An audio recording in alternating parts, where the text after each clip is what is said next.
السلام علیکم ورحمۃ اللہ وبرکاتہ۔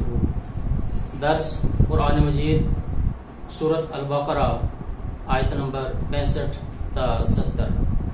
اعوذ باللہ من الشیطان الرجیم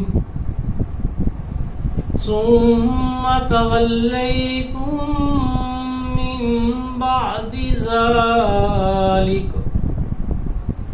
فلولا فضل اللہ علیکم ورحمتہ لکنتم من الخاسرین وَلَقَدْ عَلِمْتُمُ الَّذِينَ اعْتَدَوْا مِنْكُمْ فِي السَّبْتِ فَقُلْنَا لَهُمْ كُونُوا قِرَدَةً خَاسِئِينَ فَجَعَلْنَاهَا نَكَالًا لِمَا بَيْنَ يَدَيْهَا وَمَا خَلْفَهَا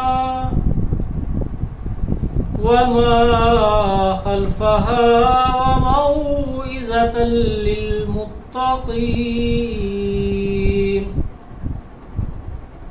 وَإِذْ قَالَ مُوسَى لِقَوْمِهِ إِنَّ اللَّهَ يَأْمُرُكُمْ أَن تَذْبَحُوا بَقَرَةً قَالُوا أَتَتَّخِذُنَا هُزُوًا قَالَ أَعُوذُ بِاللَّهِ أَنْ أَكُونَ مِنَ الْجَاهِلِينَ قَالُوا ادْعُ لَنَا رَبَّكَ يُبَيِّن لَّنَا مَا هِيَ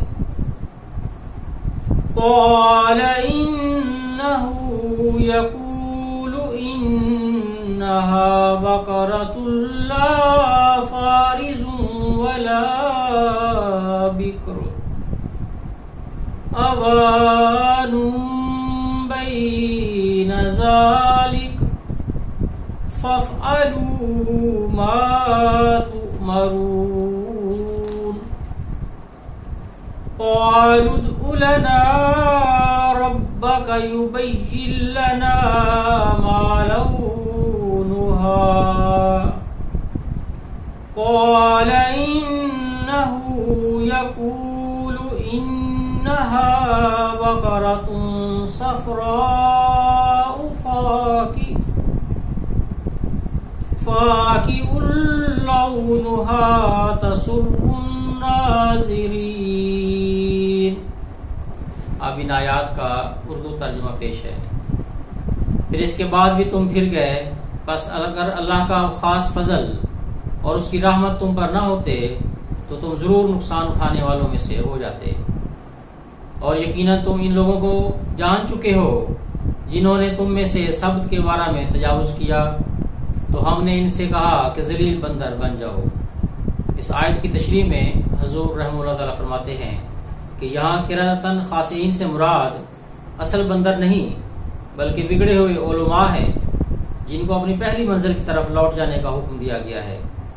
ڈارون کے نظریہ ارتقاء میں بیان کیا جاتا ہے کہ انسان سے پہلے بندر تھے، بس یہ بھی قرآن کریم کی صداقت کا ایک نشان ہے کہ انسان سے پہلے کی حالت کو بندر سے ظاہر کیا گیا۔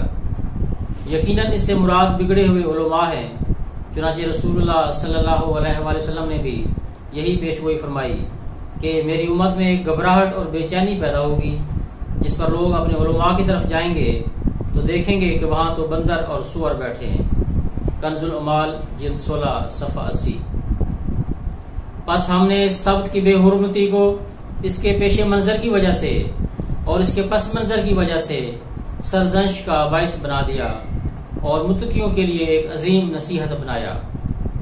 اور جب موسیٰ نے اپنی قوم سے کہا کہ یقیناً اللہ تمہیں حکم دیتا ہے کہ تم ایک امتیاز رکھنے والی گائے کو ذبح کرو، انہوں نے کہا کیا تو ہمیں ہنسی کا نشانہ بنا رہا ہے؟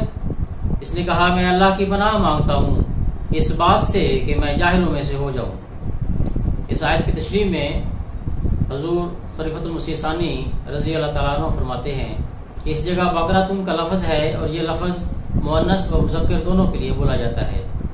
البقرہ کا لفظ اسم جنس کے لیے آتا ہے اور اس کے ساتھ وحدت کو بیان کرنے کے لیے لائی گئی ہے، یعنی جنس بکر میں سے ایک، جیسا کہ بتایا جا چکا ہے کہ البقرہ کا لفظ گائے بیل دونوں کے لیے بولا جاتا ہے۔ چنانچہ اردو میں چونکہ ایسا کوئی لفظ نہیں ہے جو پورا مفہوم ادا کر دے۔